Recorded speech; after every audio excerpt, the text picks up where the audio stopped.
ఓం బ్రహ్మ విద్యాది దాన భువే నమ. ఓం శ్రీ గురుభ్యో నమ. పురాణ పురుష యోగిరాజ శ్రీ శ్యామాచల లాహిరి. ఇప్పటి వరకు 9వ అధ్యాయము యోగ సాధన రహస్యం, ఆయన సాధన రహస్యాలన్నీ 21 భాగాలుగా చదువుకున్నాం. 402వ పేజీ వరకు చదువుకున్నాం. ఇప్పుడు 10వ అధ్యాయం మహాసమాధి, 403వ పేజీ. యోగిరాజులు గరుడేశ్వర్ మహల్లాలో ఉన్న ఇల్లు కొనకపోరమే. ఆ ఇంట్లో శివుడి మూర్తులు 3 స్థాపితమై ఉన్నాయి. మందిరంతో పాటే ఆ ఇల్లు కొన్నారు. కాశీమణిదేవి గారు ప్రతినిత్యం శివపూజ చేస్తుండేవారు.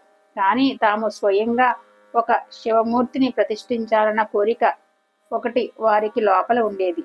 కాశీలో శివ ప్రతిష్ఠ చేసినట్లయితే అది మహాపుణ్యప్రదమైన పని అని స్కంద పురాణంలోని కాశీఖండంలో ఉంది.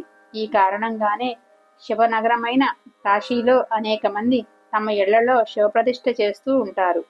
ఒకనాడు కాశీమణిదేవి గారు తమకు గల ఈ కోరికను తమ తండ్రి గారైన దేవనారాయణ వాచస్పతి గారి దగ్గర వెల్లడించారు. దానికి వారు, ఇంట్లో శివప్రతిష్ఠ చేసినట్లయితే కాలాంతరంలో దాని సేవ పూజ సరిగా జరగవు. అందుచేత ఇంట్లో శివ ప్రతిష్ఠ చేయకపోవడమే మంచిది. ఇప్పుడు నువ్వు పూజిస్తున్న శివుణ్ణే నువ్వు ప్రతిష్ఠించిన శివుడుగా భావించి పూజ చెయ్యి అన్నారు. అప్పటి నుంచి కాశీమణి గారు పూర్వం ప్రతిష్ఠించి ఉన్న శివుడికే భక్తిపూర్వకంగా జీవితమంతా పూజ చేశారు. ఒకనాడు కాశీమణిదేవి గారు తమ దైనిక చర్యను అనుసరించి శివపూజ చేస్తూ ఉన్నారు. అదే సమయంలో యోగిరాజులు గుమ్మానికి ఎదురుగా వచ్చి నిలబడ్డారు. ఏనాడు కూడా వారు ఈ సమయంలో ఈ వైపు వచ్చిన వారు కారు. ఈనాడు అకస్మాత్తుగా ఎందుకు వచ్చారు చెప్పమా అనుకున్నారు. కాశీమణిదేవి గారు పక్కకి తిరిగి చూశారు. యోగిరాజులు మధురంగా చిరునవ్వు చిందిస్తూ శాంత స్వరంతో కాశీమణిదేవి గారితో ఇలా అన్నారు. చూడు, ఇప్పుడు ఇక్కడ నేనుండవలసిన పని ముగిసిపోయింది. ఈసారి నేను పోవలసిన సమయం వచ్చింది. ఇంకో 6 నెలల వరకే ఉంటాను. తర్వాత వెళ్ళిపోతాను. మీరు శోకించకూడదు. నీకొక్కదానికే ఇది చెప్పాను. దీని తర్వాత ఇంకా చెప్పారు వారు. దేహాన్ని విడిచిన తర్వాత నేనిప్పుడు ఉంటున్న ఇంట్లోనే నా దేహాన్ని ఉంచాలి. తర్వాత నేను తిరిగి వస్తాను. అలా కనుక చేయలేకపోయినట్లయితే ఈ ఇంట్లోనే సమాధి చేయాలి. కాశీమణిదేవి గారు ఈ మాటల్ని పెద్దగా పట్టించుకోలేదు. బ్రహ్మజ్ఞులైన స్వామి బహుశా లోకానికి వెళ్ళి ఇలా మాట్లాడుతున్నారేమో అనుకున్నారు. ఈసారి మహాయోగులు తమ మహాప్రస్థాన దినాన్ని సమయాన్ని నిశ్చయించారు. మత్యలీలను సమాప్తం చేయడానికి సిద్ధమయ్యారు. భక్తులను కూడా సిద్ధం చేయవలసి ఉంటుంది. అందువల్ల సుమారు 3 నెలల నుంచే ఉన్నత భక్తుల దగ్గర ఈ ప్రస్తావన తీసుకువచ్చారు. నిర్ధారణ చేసిన రోజు మెల్లమెల్లగా దగ్గర పడింది. 6 మాసాలు గడవటానికి 1 మాసం ముందు వారు వీపు మీద ఒక రాచపుండు కనబడింది. ఈ పుండును సాకుగా తీసుకుని మహాయోగులు శరీరం చాలించటానికి సిద్ధపడసాగారు. కబురు తెలియగానే ఢిల్లీలో ఉద్యోగం చేస్తున్న పెద్ద కొడుకు తిన్కోడి లాహిరి గారు ఇంటికి వచ్చారు. భక్తుల నిర్విరామ సేవ మొదలైంది. వారి ఇంటి వైద్యుడు పూర్ణచంద్ర పొందోపాధ్యాయ చికిత్స ప్రారంభించారు. కానీ రవంత కూడా తక్కువ కాలేదు. వర్తమానం తెలియగానే ఆయన భక్తుడు కలకత్తా మెడికల్ కాలేజీ తాలూకు సుప్రసిద్ధ వైద్యుడు హేమచంద్ర అక్కడికి వచ్చి చికిత్స ప్రారంభించారు. కానీ మంచి లక్షణాలు కనిపించలేదు. ఆపరేషన్ చేసే ఉద్దేశంతో హేమబాబు వారి అనుమతి కోరారు. యోగిరాజులు చిరునవ్వు నవ్వుతూ, ప్రకృతి నియమాన్ని అనుసరించి ఉండటమే మంచిది అన్నారు. ఆపరేషన్ చేయించుకోవాలన్న కోరిక వారికి లేదని డాక్టర్ గ్రహించారు. అందువల్ల ఆపరేషన్ మీద ఆశ విడిచిపెట్టి పుండు శుభ్రంగా తుడిచి కట్టుకట్టారు. కానీ సమస్త బంధాల నుంచి విముక్తులై ఉన్న వారిని కట్టి ఉంచగలరా? మహాయోగులు శస్త్ర చికిత్సకు అనుకూలంగా లేకపోవడం చూసి వేరే ఉపాయం లేక చికిత్సకులు పుండు మీద వేసిన పట్టి విప్పారు. యోగిరాజులు స్వయంగా ఒక విధమైన వేప నూనె తయారు చేసి భక్తులకు నానా రకాల వ్యాధులకు వాడటానికి ఇచ్చేవారు. పుండు మీద ఆ నూనె కూడా ప్రయోగించి చూశారు, కానీ అది కూడా మంచి లక్షణం చూపించలేదు. చికిత్స చికిత్సకుడు హేమబాబు తిరిగి కలకత్తా వెళ్ళిపోయారు. యోగిరాజులు కింది బయటఖానా అంటే కూర్చునే గది, డ్రాయింగ్ రూమ్ అంట. ఇంట్లో భక్తులతో జ్ఞానగోష్ఠి జరిపేటప్పుడు కూర్చుంటుండే బల్ల మీదే పడుకుని ఉన్నారు. భక్తుల రాకపోకలకు వరుసలు కట్టారు. సేవ జరుగుతుంది. అన్ని శ్రేణుల ప్రజలు వచ్చి యోగిరాజుల ఆరోగ్య పరిస్థితిని గురించి తెలుసుకుంటున్నారు. అందరూ చింతిస్తున్నారు. రాజపుత్ర బ్రాహ్మణ భక్తుడు కృష్ణారాం యోగిరాజుల సేవలో నిరంతరం నీడలా ఉంటున్నాడు. గురు మహారాజులకు మన ప్రాణాలతో సేవ చేస్తూ ఉన్నాడు. ఏ విధంగానైనా వారిని స్వస్థుల్ని చేయాలన్నదొక్కటే ఆయన ప్రయత్నం. కానీ రోగం మెల్లమెల్లగా పెరుగుతుంది. వైద్యులు అన్ని రకాల ప్రయత్నాలు చేస్తున్నారు. నిర్విరామమైన సేవలో కూడా కృష్ణారాం కళ్ళలోంచి నీళ్లు ధారగా పడుతున్నాయి. తాము కూడా యోగిరాజుల సేవ చెయ్యాలని చాలామందికి కోరిక. ఇంట్లో ఆడవాళ్లు కూడా అదే కోరుతున్నారు. ఆ రోజుల్లో సమాజంలో తెరమరుగు పాటించేవారు కాబట్టి పెళ్ళైన ఆడవాళ్లు పరపురుషుల ఎదుటికి వచ్చేవారు కాదు. కృష్ణారాం నిరంతర సేవ వల్ల, భక్తులందరి రాక వల్ల కుటుంబంలోని స్త్రీలకు వారి సేవ చేసే అదృష్టం కలగడం లేదు. కృష్ణారాం ఒక్కడే 100 మంది పని చేస్తున్నాడు. ఆయన స్వయంగానే చేస్తాడు. తాను చెయ్యినదే గురు మహారాజుల సేవ సరిగా జరగదని ఆయన అభిప్రాయం. ఈ కారణం వల్ల మరెవరికీ సేవాభాగ్యం కలగలేదు. కృష్ణారాం అలుపెరగకుండా చేసిన సేవకు యోగిరాజులు చాలా సంతృష్టి చెందారు. మహాప్రయాణానికి ముందు రోజున వారు కృష్ణారాంను స్నేహపూర్వకంగా దగ్గరకు పిలిచి ఇలా అన్నారు. కృష్ణారాం, నీ సేవకు నాకు చాలా సంతృష్టి కలిగింది. నీకేం కావాలో చెప్పు, నువ్వు కోరింది దొరుకుతుంది. కృష్ణారాం చేతులు జోడించి నిలబడ్డారు. కళ్ళ నుంచి గంగా యమునుల మాదిరిగా నీళ్లు ప్రవహిస్తున్నాయి. గొంతు ఎండిపోయింది. కాళ్ళు చేతులు వణుకుతున్నాయి. స్నేహ గంభీర కంఠంతో మళ్ళీ ఇలా చెప్పారు. చెప్పు కృష్ణారాం, నీకేం కావాలి? నీ వల్ల నాకు చాలా సంతృష్టి కలిగింది. నీ మీద అపరిమితమైన ప్రసన్నత కలిగింది. తడిసిపోయిన కళ్ళతో వణుకుతున్న గొంతుతో భక్తిపూర్వకంగా ఇలా అన్నారు కృష్ణారాం. నాకేదీ అక్కర్లేదండి. మీ పాద పద్మాల మీద నాకు చోటు దొరకాలన్నదొక్కటే నా ప్రార్థన. మధుర మందహాసంతో యోగిరాజులు కృష్ణారాం, అదే దొరుకుతుంది అన్నారు. కృష్ణారాం యోగిరాజుల పాదాల మీద వాలిపోయారు. కృష్ణారాముకు లోభత్వం లేని విషయాన్ని తెలిసే ఉదంతం ఒకటి. మరో శిష్యులు భూపేంద్రనాథ్ సన్యాల్ మహాశయుల నోటి నుంచి వినవచ్చింది. యోగిరాజుల మహాప్రయాణం జరిగిన చాలా నాళ్ల తర్వాత రవీంద్రనాథ్ ఠాగూర్ భూపేంద్రనాథ్ సన్యాలతో పాటు ఒకసారి కాశీధామానికి వచ్చారు. చూడదగ్గ ప్రదేశాలన్నీ చూసిన తర్వాత రవీంద్రనాథ్ ఇలా అన్నారు. సన్యాల్ మహాశయ, కాశీ సాధువుల కానాచి అని విన్నాను. అలాంటి నిజమైన సాధువు ఎవరిదైనా దర్శనం చేయిస్తారా? అప్పుడు సన్యాల్ మహాశయులు అన్నారు. మీరు ఎవరో ఒక వేషధారి సాధువును చూడదలుచుకున్నారా? ప్రసిద్ధ సాధువును చూడదలుచుకున్నారా? లేకపోతే నిజమైన సాధువని నేనెరిగిన నాయన్ని దర్శనం చేసుకోదలిచారా? మీరు నిజమైన సాధువని తిరిగి నాయన దర్శనం చేయించండి అన్నారు రవీంద్రనాథ్. అప్పుడు వారిద్దరూ కాశీలో గంగ ఒడ్డున ఉన్న ఒక బస్తీలో కృష్ణారాం ఇంటికి వెళ్లారు. కృష్ణారాం ఉదయపూర్ స్టేట్ వారి రాధాకృష్ణ మందిరంతో కలిసి ఉన్న ఒక ఇంట్లో ఉంటుండేవారు. కృష్ణారాం కళ్ళు పైకి నిలిపి ఏదో భావనా లోకంలో సంచరిస్తున్నట్టుగా కనిపించారు. లౌకిక బంధనాలన్నిటి నుంచి ఆయన ఏనాడో విముక్తులయ్యారని చూస్తూనే తెలుస్తుంది. ఎవరు వచ్చారో ఎవరు వెళ్లారో అన్న దృష్టి కూడా లేదు. ఆ మహానుభావులు బ్రాకెట్లో రవీంద్రనాథ్ సన్యాల్ మహాశయులు సడీ చప్పుడు లేకుండా మెల్లగా వెళ్ళి కూర్చున్నారు. కృష్ణారాం మౌనంగా కూర్చుని ఉన్నారు. కొద్దిసేపటి తర్వాత సన్యాల్ మహాశయులు పలకరించారు. కృష్ణారాం గారు, మేము వచ్చాం. కృష్ణారాం ధ్యానం చెదిరిపోయింది. ఆయన మళ్ళీ అనిత్య ధామానికి దిగి వచ్చారు. సన్యాల్ మహాశయులు రవీంద్రనాథ్తో పరిచయం చేశారు. రవీంద్రనాథ్ ఆయనతో కొంతసేపు మత చర్చ చేసి సంతుష్టులయ్యారు. వెళ్ళేటప్పుడు రవీంద్రుడు కృష్ణారామ గారికి 10 రూపాయలు ఇస్తూ, ఇవి మీ సేవకు వినియోగమైతే ఆనందిస్తాను అన్నారు. నాకిప్పుడు డబ్బు అవసరం ఏమీ లేదు అన్నారు కృష్ణారాం. రవీంద్రులు వినయభావంతో మళ్ళీ చెప్పారు, ఈ రూపాయలు మీ సేవకు వినియోగం కావాలన్నదొక్కటే నా కోరిక. అప్పుడు కృష్ణారాం శాంతస్వరంతో ఇలా చెప్పారు, సరే, ఆ రూపాయలు నావేనని అనుకోండి. ఇప్పుడు మీ దగ్గర జాగ్రత్త పెట్టాను. అవసరమైనప్పుడు అడిగి తీసుకుంటాను. యోగిరాజుల ప్రియశిష్యులైన దేవగర వాసులు పండిత పంచానన భట్టాచార్య గారితో సహా అనేక మంది భక్తులు వచ్చి ఉన్నారు.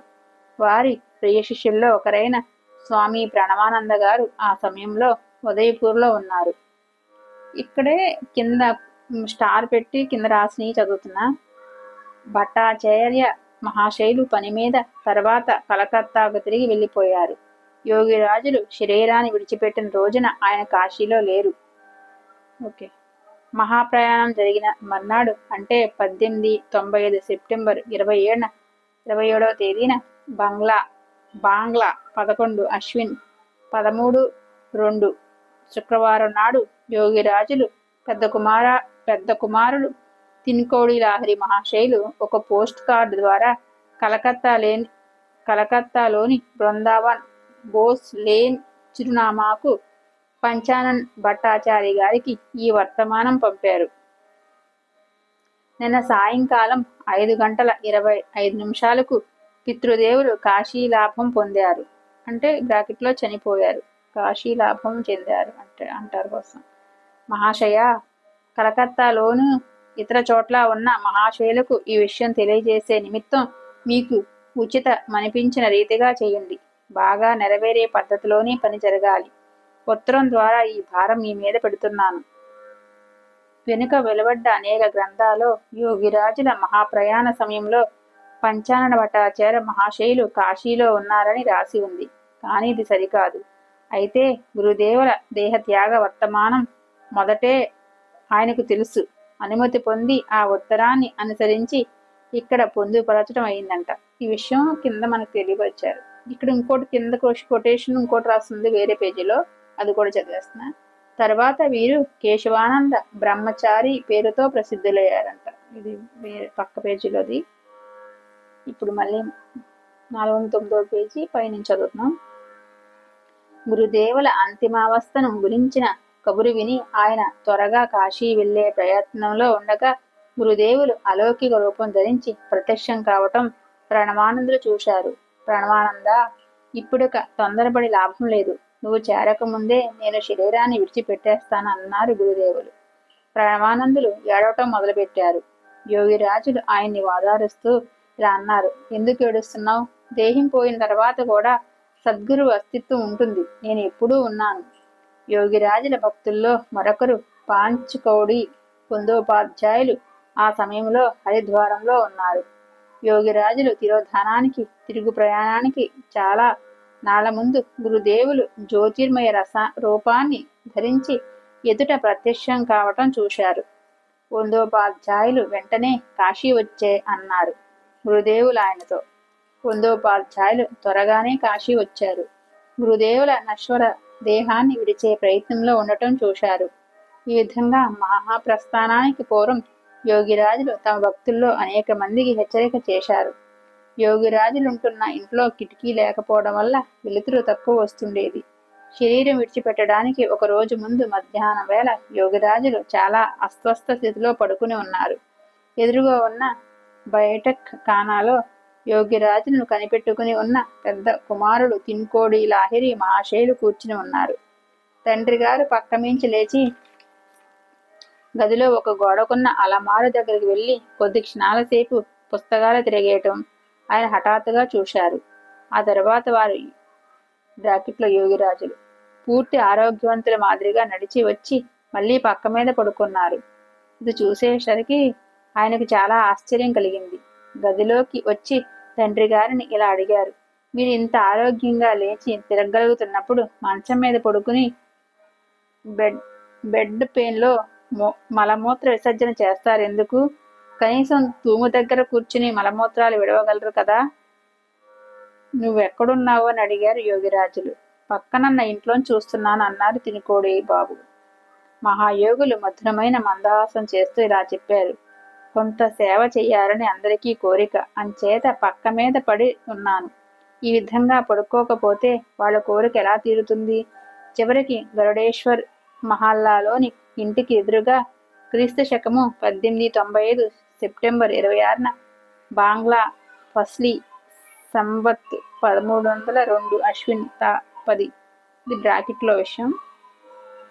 గురువారం మహాష్టమి నాడు యోగిరాజులు జబ్బు మంచం మీద పడి ఉండటానికి బదులు ప్రతిరోజు తాము బల్ల మీద పడుకుని కానీ కూర్చుని భక్తులకు ధర్మోపదేశం చేస్తూ గాని ఉండే విధంగానే ఆ రోజుని కూడా చాలా అస్వస్థంగా ఉన్నప్పటికీ కూడా భగవద్గీతలోని అనేక శ్లోకాలకు మెల్లగా మధుర స్వరంతో వాక్య చేస్తూనే ఉన్నారు.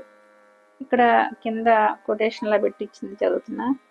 యోగిరాజులు నివాస స్థానానికి ఇప్పటి చిరునామా డి 3158 మదన్పోరా, వారణాసి. గరుడేశ్వర్ బస్తీ మదన్పోరాలో ఉంది. ఇప్పుడు వారి వంశీకులు ఇక్కడ ఉన్నారు.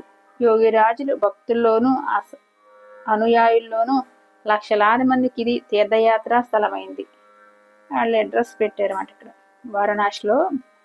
ఎక్కడంటే మదన్పురా, వారణాసి అంట. గరుడేశ్వర్ బస్తీ మదన్పురాలో ఉందంటది, కాశీలో. Next page. గాఢమైన నిశ్శబ్దతతో అక్కడ కూర్చున్న భక్తులందరూ వింటున్నారు. అందరి మనసులు బరివెక్కి ఉన్నాయి. కళ్ళలోంచి అశ్రువులు రాలిపడుతున్నాయి. బయట నుంచి మహాష్టమి సందర్భంగా బాజాల చప్పులు వినవస్తున్నాయి. సూర్యాస్తమయ్యే వేళ అయింది. సజల నేత్రాలతో కంపిత స్వరాలతో భక్తులు ఇలా జిజ్ఞాస వెల్లడించారు. మీరు లేకపోతే మేము నిస్సహాయులమైపోతాం.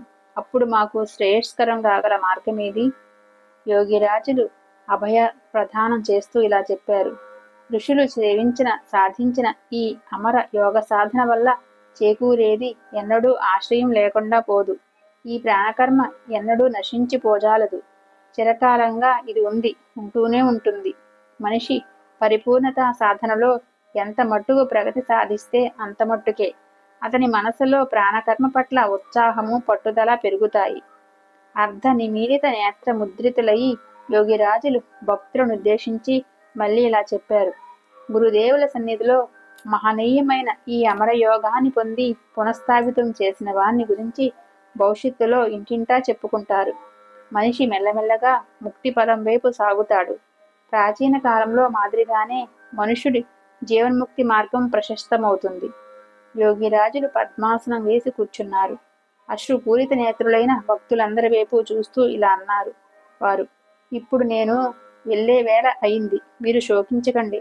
నశించే దేహం ఉండకపోయినప్పటికీ సద్గురు సత్త ఉంటుంది. నేను ఎప్పుడూ మీతోనే ఉన్నాను. మనకే బాధగా ఉంది. ఆ బల్ల మీదే మహాష్టమి సంధి క్షణాల్లో వారు మహాసమాధి స్థితిలో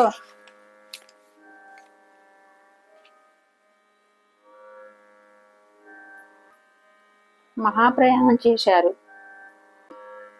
అప్పటికి సాయంకాలం 5:25 గడిచాయి. కొంతసేపటి వరకు వారి శరీరం బిగిసిపోలేదు.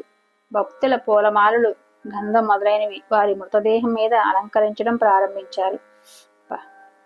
స్త్రీ పురుషులందరూ పరమాత్మ తమకు గల శ్రద్ధాభక్తులు నివేదిస్తూ వారికి అంతిమ ప్రణామం చేశారు. యోగిరాజుల మృతదేహాన్ని సమాధి చేయాలని, అదే ఉచితమని అప్పుడు కొందరు తమ అభిప్రాయం వెలిబుచ్చారు. కానీ పండితుల శాస్త్ర విధానాన్ని ఆలోచనను అనుసరించి యోగిరాజులు సిద్ధ యోగి పురుషులైనప్పటికీ గృహస్థులే కాబట్టి గృహస్థాశ్రమానుసారంగానే లౌకిక నియమాలకు సాక్ష్యంగాను వారి మృతదేహానికి అగ్ని సంస్కారం చేయడం ఉచితం. చివరికి పెద్ద ఊరేగింపుతోనూ సంకీర్తనంతోనూ వారి మృతదేహాన్ని మణికర్ణికా ఘాటానికి తీసుకువచ్చారు. అక్కడున్న అనేక మంది సాధు సన్యాసులు కూడా వారికి అంతిమ ప్రణామాలు చేశారు. శాస్త్రానుసారంగా వారి జ్యేష్ఠపుత్రులు ముఖాగ్ని ముట్టించిన తర్వాత వారి లీలాదేహానికి అగ్ని సంస్కారం జరిగింది.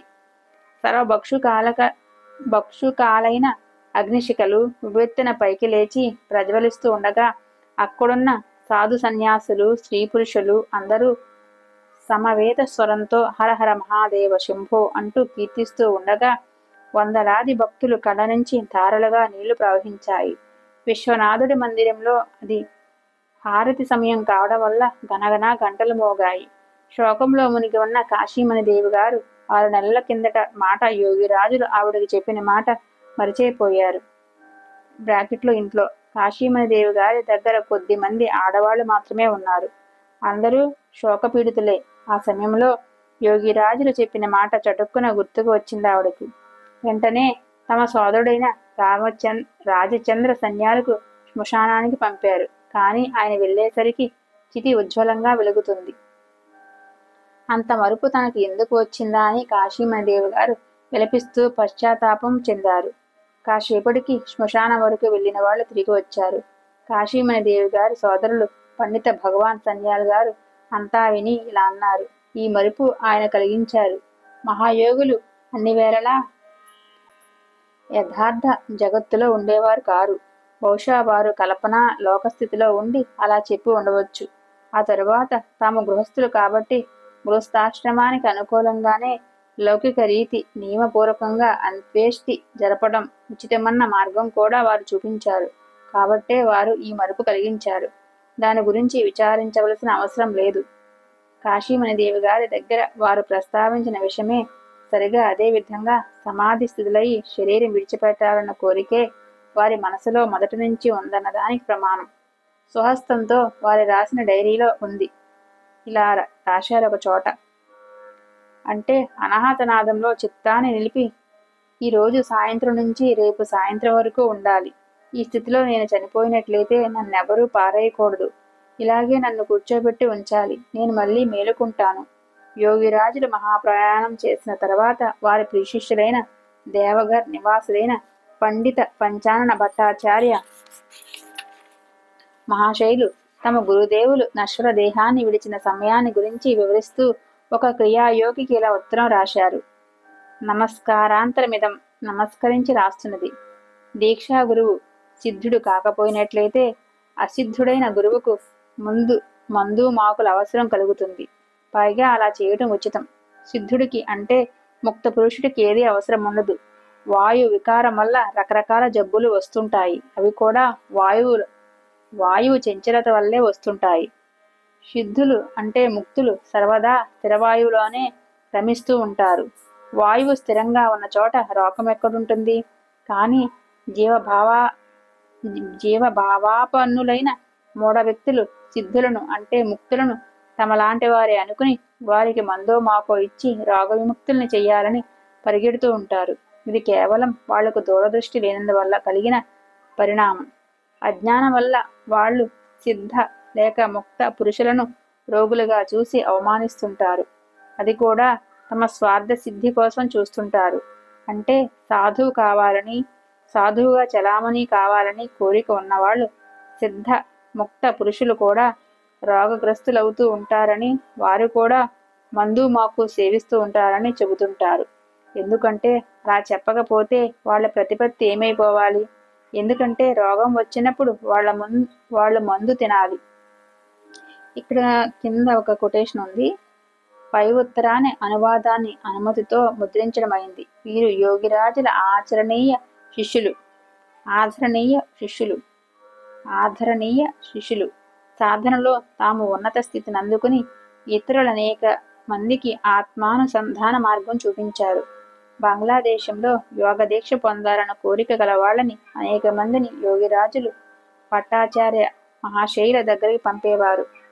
ప్రచురించే యోగిరాజుల గ్రంథాలన్నీ ఎక్కువగా భట్టాచార్య మహాశైల తత్వావధానంతో కూడినవే. నెక్స్ట్ పేజీ మళ్ళీ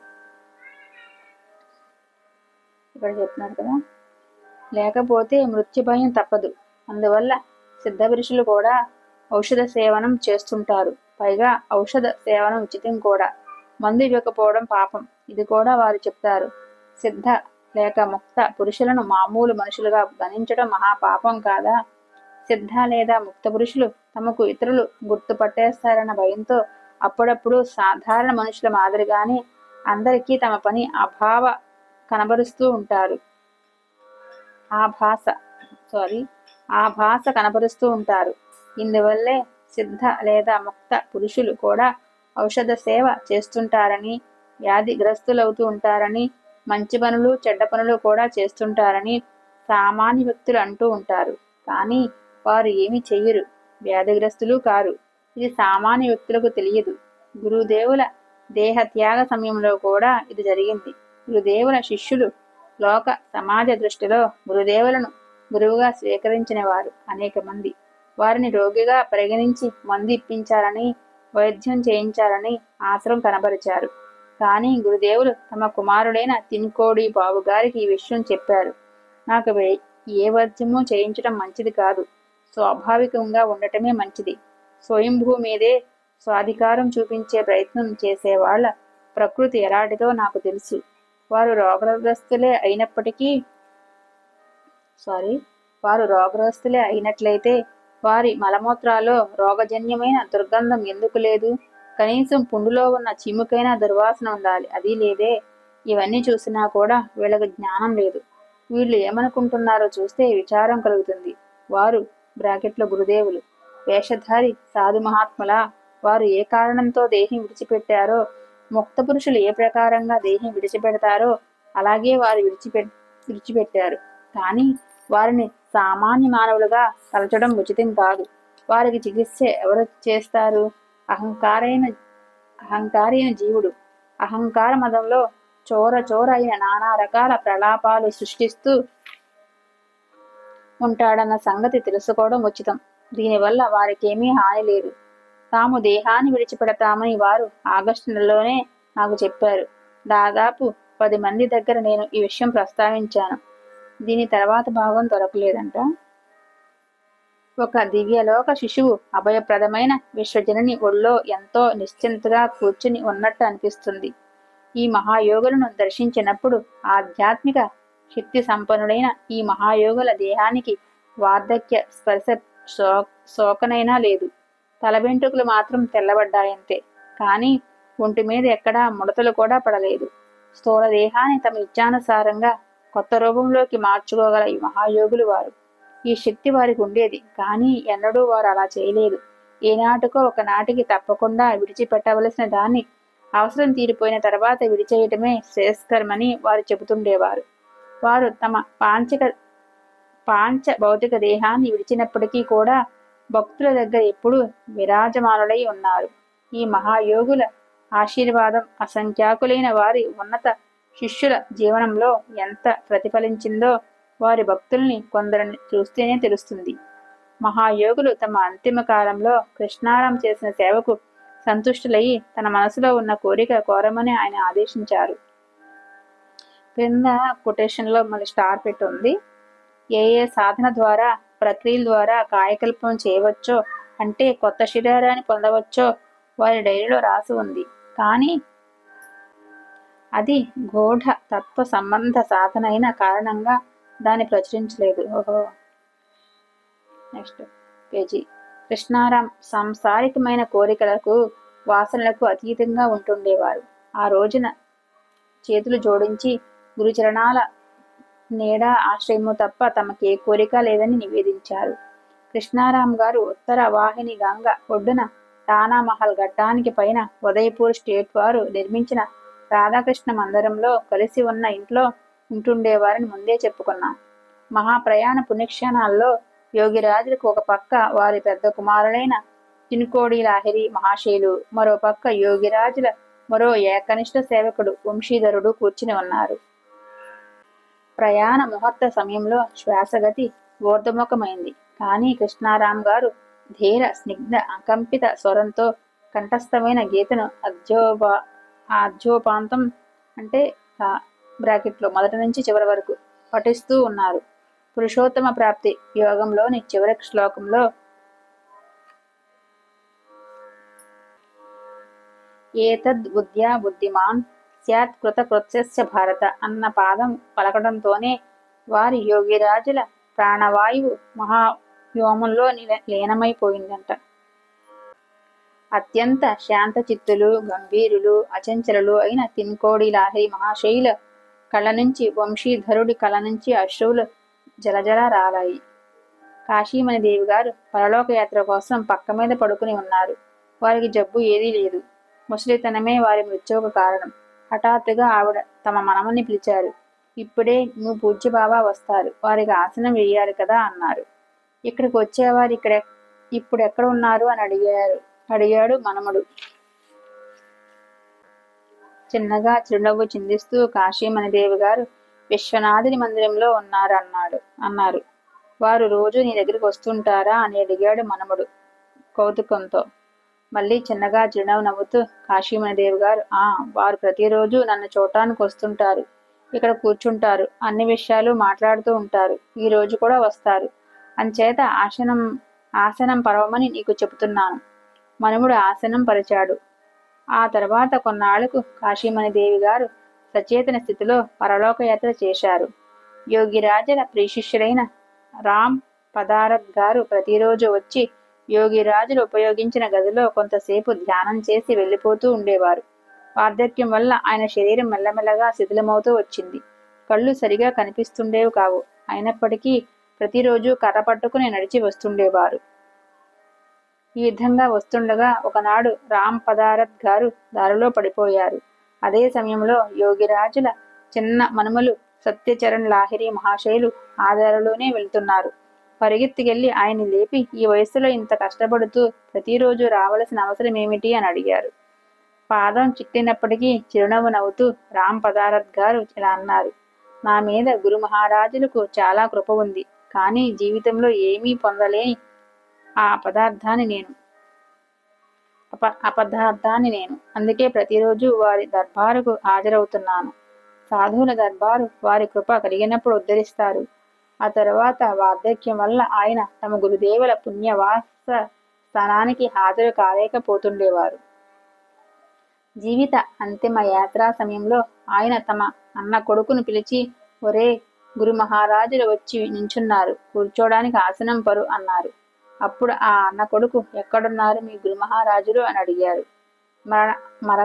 మరణాసన్న స్థితిలో ఉన్న రామ్ పదారథ్ గారు చెయ్యి చాపి చూపిస్తూ చిరునవ్వు నవ్వుతూ అన్నారు. అరుగో చూడు, మహారాజులు నిలబడి ఉన్నారు, కనబడడం లేదా?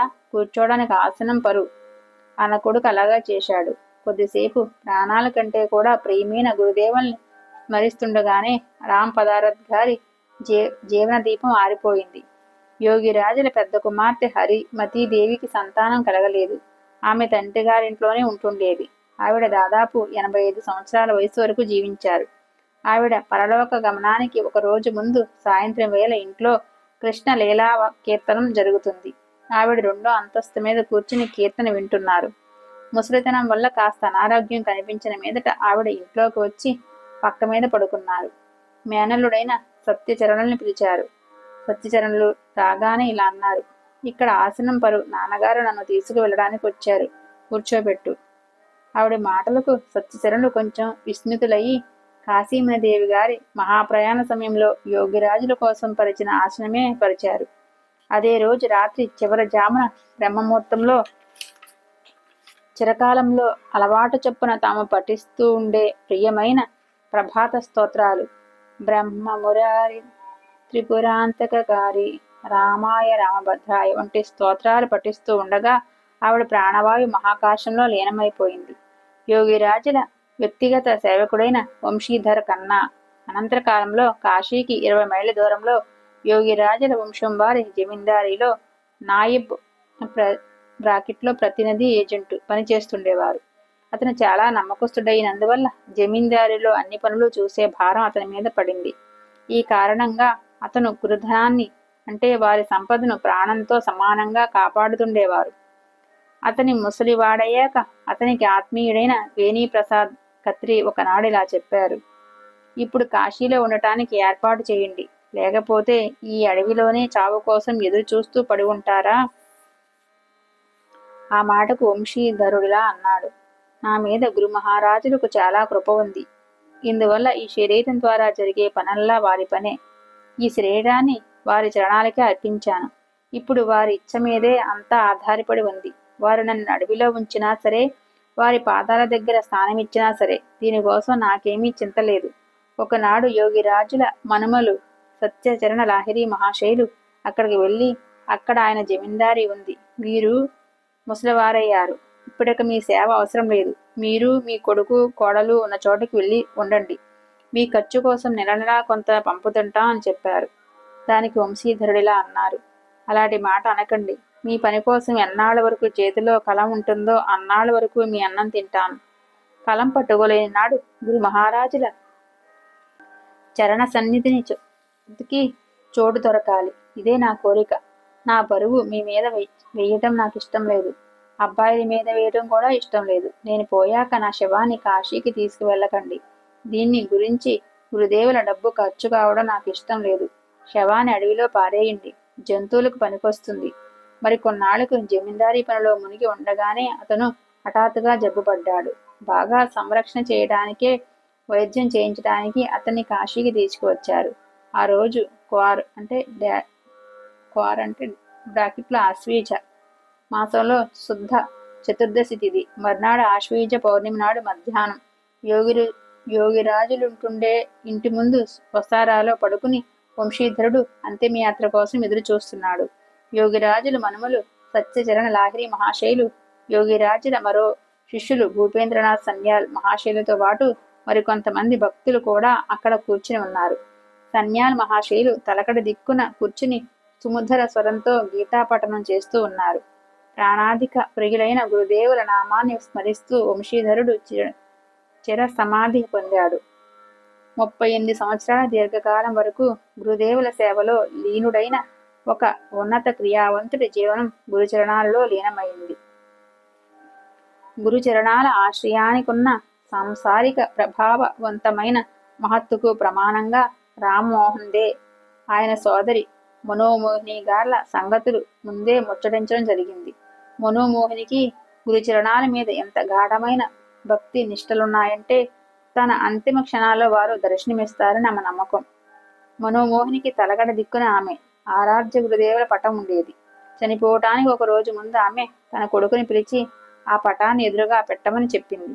మర్నాడు పొద్దున గురుదేవుల చిన్న సత్యచరణ లాహిరి మహాశయుని పిలిపించి చిన్న మనములైన సత్యచరణ లాహిరి మహాశయుని పిలిపించి తమ గురుదేవుల పాదుకలను కడిగి వాటి చరణామృతం తెచ్చిమ్మని కోరింది. చరణామృతం వచ్చిన తర్వాత పరమ శ్రద్ధతో గురుపౌత్రులు తదితర ప్రియజనుల చేతుల మీదుగా దాన్ని సేవించి తమ ఆరాధ్య దేవుల చిత్రపటాన్ని అత్యంత భక్తిపూర్వకంగా రొమ్మును పెట్టుకుని గురుచరణాలకు చేతులు జోడించి రెప్పవాల్చకుండా చూస్తూ ఉండిపోయింది. కొన్ని క్షణాల తర్వాత గురు ప్రసాదాశ్రిత ప్రాణం గురుదేవుల చరణ కమలాల్లో శాశ్వతంగా లీనమైంది. యోగిరాజులు అమృతమైన ఒక జ్యోతిర్లోక యాత్రకు వెళ్లారు. కానీ వారు నిలిచిన ఆదర్శాన్ని, వారు అన్వేషించి చూపిన ముక్తి మార్గాన్ని గృహస్థులెన్నడూ మర్చిపోరు. లక్షల మంది ఈనాడు కూడా వారు నిర్దేశించి చూపించిన మార్గంలో ముందుకు సాగుతూ తమ ఇళ్లలో ఏకాంత ప్రశాంత వాతావరణంలో సాధన చేస్తున్నారు. ఇప్పుడు కూడా బెంగాలీలు, బీహార్, ఒరిస్సా, ఉత్తరప్రదేశ్, వాయువ్య సరిహద్దు ప్రాంతం, పంజాబ్ ప్రాంతాల్లోనూ తూర్పు పడమటి దేశ ప్రాంతమంతటా వారి భక్తులు అనేక మంది ఉన్నారు. వారిలో సుపరిచితులు, సువిఖ్యాతులు అయిన యోగి పొంగవులు కూడా ఉన్నారు. యోగిరాజుల జీవితంలోని అనేక విషయాల మాదిరిగానే వారి సాధనా కాలీన జీవనాన్ని గురించి కూడా సామాన్య జనానికి తెలియదు. ఎందుకంటే వారి సాధనలో ఎక్కువ భాగం ప్రక్రియా పద్ధతుల లోకుల దృష్టికి అతీతంగా ఏకాంతంలో క్రియాన్వితమయ్యాయి. సాధారణ మనుష్యుడి సాధన కేవలం తమ ముక్తి కోసం మాత్రమే ఉద్దేశించేది. కానీ యోగిరాజుల వంటి మహాయోగి పురుషుల సాధన వ్యష్టిగాను సమిష్టిగాను కూడా ముక్తి సార్వభౌమ ఆదర్శాన్ని స్థాపించడానికి జరుగుతూ ఉంటుంది. సాధన అయితే 2 రకాలును, కానీ రెండింటి ఉద్దేశ్యము వేరువేరు. వారు అనేక రకాల సాధనాల్లో ఒక దానివైపు మాత్రమే సాగేవారు కారు.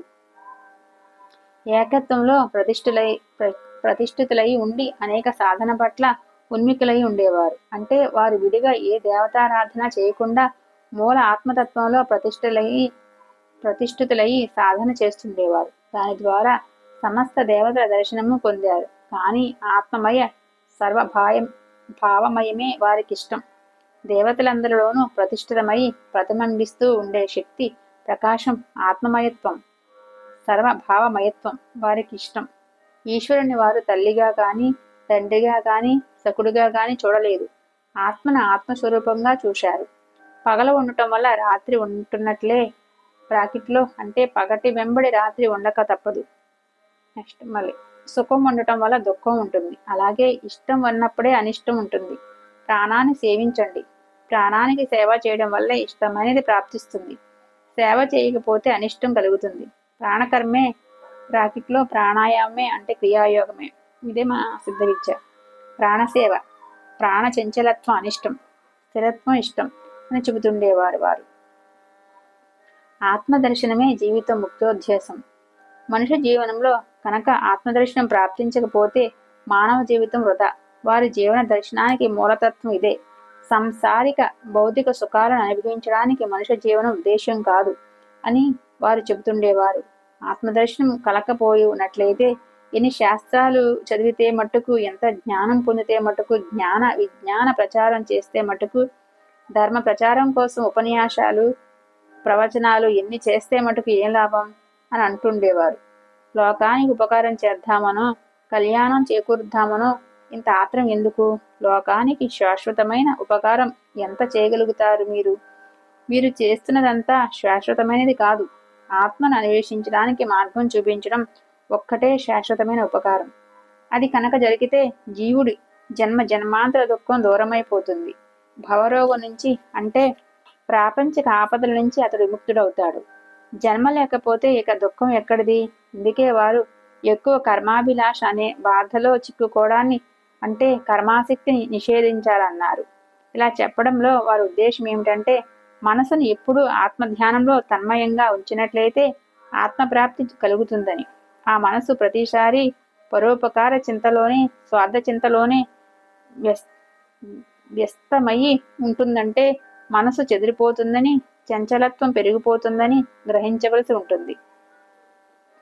పరోపకారం చేసేవాళ్ళు నిజంగా మంచివాళ్లే, కానీ దానివల్ల ఆత్మప్రాప్తి కలగదు.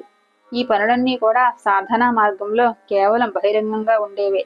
ఆత్మప్రాప్తిని అంటే ఆత్మోపలబ్ధిని కనుక మీరు మీ జీవితానికి ముఖ్య లక్ష్యంగా నిర్ధారణ చేసుకోదలిచారంటే ఎప్పుడూ ఎడతెరిపి లేకుండా ప్రాణసేవ చేయండి. దాన్ని ఉపాసించండి అంటే ప్రాణకర్మ చేయండి.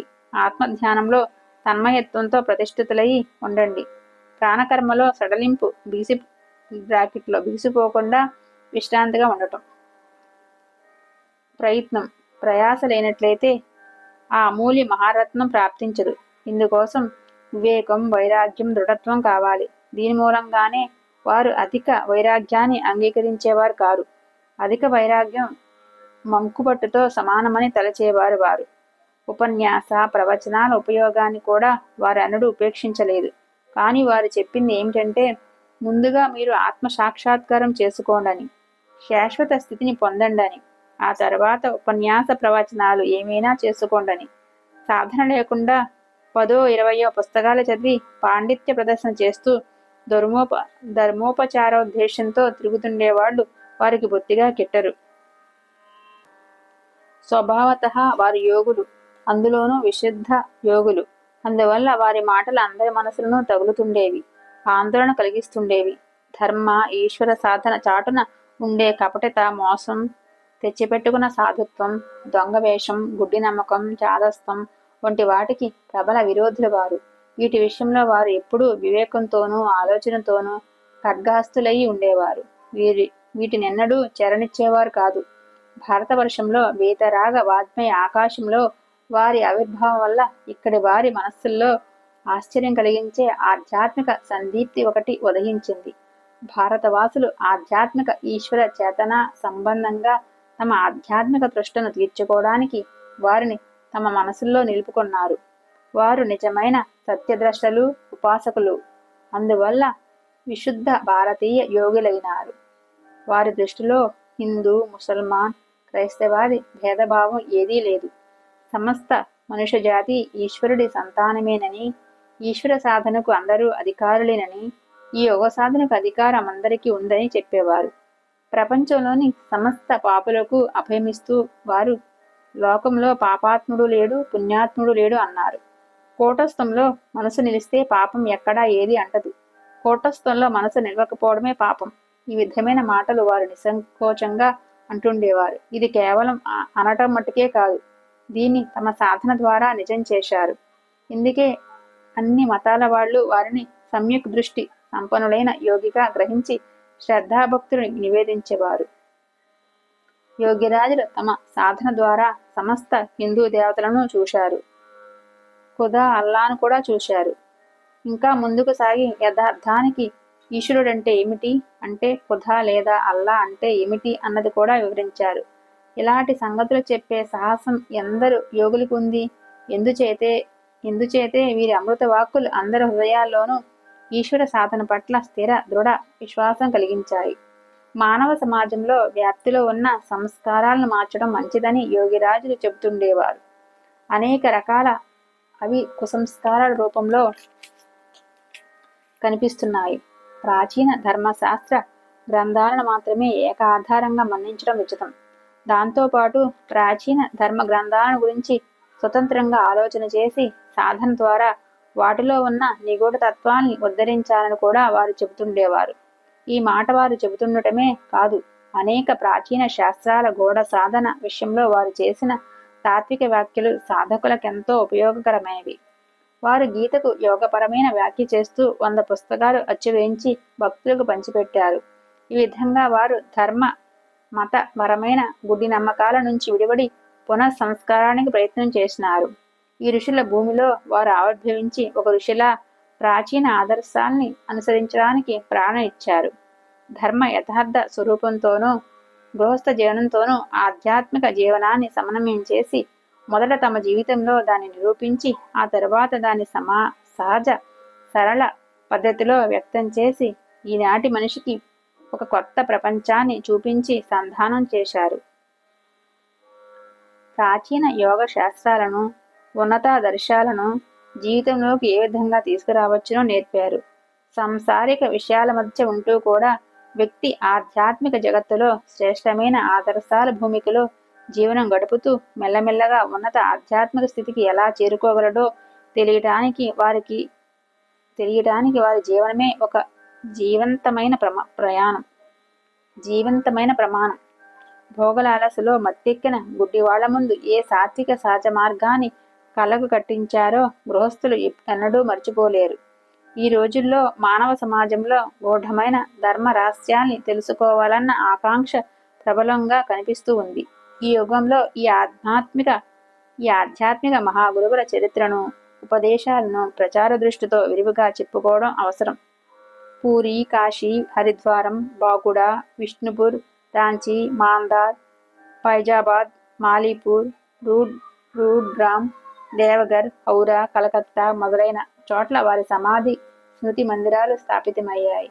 వారి భక్తులు ఈనాటికి కూడా ఆ స్థానాల్లో నిత్య పూజలు జరుపుతున్నారు. శ్రద్ధాభక్తులు చూపిస్తూ వారి పవిత్ర స్మృతిని పరిరక్షిస్తున్నారు. భారతవర్షంలోనే కాక ప్రపంచంలో ఇతర దేశాల్లో కూడా వారి వాణి ప్రచారమవుతూ ఉంది. యోగిరాజులను కేవలం హిందువుగానే తలచి వారిని గురించి ఆలోచించడం అన్యాయం అవుతుంది. వారి వ్యక్తిత్వంలో ఎక్కడా సంకీర్ణతాభావం ఎక్కడా లేదు. వారు మానవ ధర్మానికి అంటే మానవతకు మూర్తమైన ప్రతీక. ఈ అమర యోగ సాధనను నెరవేర్చడానికి ఒక మనుష్య జన్మ, మంచి కోరిక అవసరమని వారు అంటుండేవారు. ఈ మంచి కోరిక గలవాళ్ళు అనాయాసంగానే దీన్ని సాధన చేయగలరు. మనిషి ధర్మభావనతో ఎంత తృప్తిపడి ఉన్నా సరే అతనిలో విరాజిల్లుతూ ఉండే శాశ్వతాత్మ ఒక్కటే. వారు వేదాల్లో, ఉపనిషత్తుల్లో, గీతలో ఉన్న మహావాక్కులను పునర్ఘోషణ చేసి భిన్న మతాల సంగమ పథాన్ని చూపించారు. ఇందుకే హిందువులు, ముసల్మానులు, క్రైస్తవులు మొదలైన అన్ని మతాల వారు, అన్ని వర్ణాల వారు వారి దగ్గర ఆశ్రయం పొందారనిపిస్తుంది. అందువల్ల కలహాలతో నిండిన ఈ దుష్ట వాతావరణంలో వారి ఆదర్శమొక్కటే మనిషికి తోడయ్యేది. ఈ జడవాది అంటే భౌతికవాది యుగంలో వారి ఆధ్యాత్మిక చేతన తాలూకు ఉన్నత జీవంత ఆదర్శాన్ని ఒక్కదాన్ని మన ముందు నిలిపారు. భౌతిక సంపన్నతకు, వైభవానికి భిన్నంగా మనుషుడి చరమ పరమ కామనకు వస్తువైనది ఆత్మముక్తి. ఆ ఆత్మముక్తే మనిషి కోరేది. సంసారి అయిన వ్యక్తి ఆ శాశ్వత అవయవ పదాన్ని ఎలా పొందగలడన్న చిరంతన చిరంతన సత్యం వైపు అందరి దృష్టిని ఆకర్షించారు యోగిరాజులు. ఇందుకే వారు గృహస్థకు ముక్తిదాతులు అంటే భగవానులు. అనేక ఉన్నత మహాదర్శాలను కేవలం కొద్ది మంది తేజస్సులు మాత్రమే తమ జీవితాల్లో ఆచరించగలరు. ఈ ఆదర్శాలు సర్వసాధారణ పక్షంగా ఉపయోగపడేవి కావు. కానీ అన్ని తరగతుల వాళ్ళు కొద్దిపాటి ప్రయత్నంతో తమ జీవితాల్లో తెచ్చుకుని ఆచరించగల వాటిని సర్వశ్రేష్టమైన ఆదర్శాలుగా మనం పరిగణిస్తాం. శ్యామాచరణ లాహిరి మహాశయులు అలాంటి ఆదర్శాలనే బోధించారు. వారు కేవలం ఆ విధంగా ఆదర్శాలను ప్రస్తావించి ఊరుకున్నవారు కారు. వాటిని తమ జీవితంలో ఆచరించి నిరూపించారు. సరైన అర్థవంతమైన పనుల ద్వారా మాత్రమే తమ తమ జీవితాలను తీర్చిదిద్దుకోవాలని వారు చెబుతుండేవారు. సంసారం కర్మస్థలం. కర్మ తప్ప మరే ఉపాయము లేదు. సంసారంలో జీవించడానికి ఏ వస్తువును విడిచిపెట్టడం సంభవం కాదు. సంసారాన్ని విడవటం ఉచితం కూడా కాదు. ఎందుకంటే అందరూ పుట్టేది ఇక్కడే, ఉండేది ఇక్కడే. అందువల్ల అందరి మధ్య ఉంటూ దేన్నీ విడవకుండా సరైన కర్మ ద్వారా జీవితాన్ని మెల్లమెల్లగా తీర్చిదిద్దుకుంటూ జీవిత చరమ పరమ కామ్యాన్ని ఏ విధంగా నెరవేర్చుకోగలమో వారు బ్రాకెట్లో యోగిరాజులు నిర్దిష్టము, అర్థవంతము, సత్యము, విజ్ఞాన శాస్త్ర సమ్మతము అయిన మార్గం ద్వారా అందరికీ తెలిపారు. ఈనాడు ప్రతి ఒక్క మనిషికి ఇది ఉపయోగకరమైంది. భారతవర్షం యోగుల దేశం. సనాతన శాశ్వత ధర్మానికి మేలుదండం అంటే వెన్ను యోగం. యోగం వల్ల తప్ప మరి దేనివల్ల అది తెలియదు. సహజ శాశ్వత సనాతన ధర్మాన్ని గురించిన ఎరుక లేనప్పుడు ఆధ్యాత్మిక భారతదేశాన్ని తెలుసుకోలేరు. అందువల్ల ఆధ్యాత్మిక భారతదేశాన్ని తెలుసుకోవడానికి ముందుగా భారతీయ యోగుల్ని గురించి తెలుసుకోవాలి. యోగుల్ని గురించి తెలుసుకో వారంటే వారు చెప్పిన మార్గాన్ని అనుసరించవలసి ఉంటుంది. ఈ కారణంగానే శ్రీకృష్ణ భగవానుడు అర్జునుడి ద్వారా మానవ మాతృడు యోగి కావాలని ఉపదేశించారు. తపస్వి కన్నా, జ్ఞాని కన్నా, కర్మిష్టి కన్నా యోగే శ్రేష్ఠుని చెప్పాడు ఆయన. అలాంటి సనాతన భారతవర్ష ప్రజలు భారతీయ యోగుల్ని గురించి ఎరక్కపోయినట్లయితే, వారు చూపించిన మార్గాన్ని అనుసరించకపోయినట్లయితే, జన్మ సూత్రం చేత వారు భారతీయులు అయినప్పటికీ యథార్థంగా భారతీయులను అనిపించుకోలేరు. యోగ విద్యే భారతవర్షానికి మూలచేతన ప్రాణమును. యోగం లేనిదే భారతవర్షము, భారతవర్షం లేనిదే యోగము ఊహించడం అసంభవం. ప్రతి ఒక్క జాతికి గాని దేశానికి గాని తనదైన ఆలోచనాధార ఒకటి ఉంటుంటుంది. దానివల్ల ఆ జాతికి కళ్యాణం చేకూరుతుంది. భారతవర్ష భావధార ఆధ్యాత్మిక విద్య, ఆత్మవిద్య, బ్రహ్మ విద్య అంటే యోగ విద్య ఋషుల చేత సంరక్షితమయ్యి, సమాధృతమయ్యి, ప్రదర్శితమయ్యి ఆత్మవిద్య జనసాధారణ దృష్టికి దూరమైనప్పటికీ కూడా భారతీయుల రక్తనాళాల్లో అంతర్వాహిని అయిన నదిలా ఎప్పుడూ ప్రవహిస్తూనే ఉంటుంది. లుప్తప్రాయమైన ఆ ఆత్మవిద్య ఏ కొద్ది మంది యోగవేత్తలకో పరిమితమై ఉండేది. ఆత్మవిద్యారూపమైన ఈ మహనీయ అమర యోగ సాధన లేనిదే భారతవాసుల జీవనం సంపూర్ణం కాదని యోగిరాజులకు తెలుసు. ఇందుకే వారు ఈ జాతీయ లేదా దేశీయ సంపదను పర్వత గుహల నుంచి బయటకు తీసుకువచ్చి జాతి మత సంప్రదాయాది భేద భావాలేవి లేకుండా అందరికీ పంచిపెట్టారు. పూర్వం ఈ ఆత్మవిద్యను పొందటానికి అనేక మంది సంసారాన్ని విడిచి గుహల్లో సాధన రతులయ్యే సాధు మహాత్ముల వెంట పోవలసి వచ్చేది. కానీ యోగిరాజులే మొట్టమొదటిసారిగా ఋషులు వెల్లడించిన ఆత్మతత్వ రూప అమర యోగ సాధనను నానా రకాల సమస్యలతో సతమవుతూ ఉన్న సంసారులకు అందించారు. ఈ విధంగా ఈ పని ద్వారా వారు దేశ జాతి జీవనంలో ప్రాణచలనం కలిగించారు. వారి కృప వల్లే ఈ విద్య సర్వసులభమైంది. వారి ద్వారానే అందరూ ఋషులు చూపించిన ఈ మార్గాన్ని తిరిగి పొంది ధన్యులయ్యారు. వారు వెలిగించిన ఆధ్యాత్మిక దీపం ఈనాడు లక్షలాది మంది హృదయాల్లో వెలుగొందుతుంది. ఈ ఆధ్యాత్మిక జ్యోతి వారి అద్వితీయ ఉజ్వల ప్రధానం. నిజంగా అర్జునుడి వంటి ఈ మహాయోగి శ్రీకృష్ణుడి వంటి బాబాజీ మహారాజుల ఆశయాల్ని కార్యరూపంలో పెట్టి వాటిని సార్థకంగా ప్రదానం చేయడంలో తమ సామర్థ్యాన్ని చూపించారు.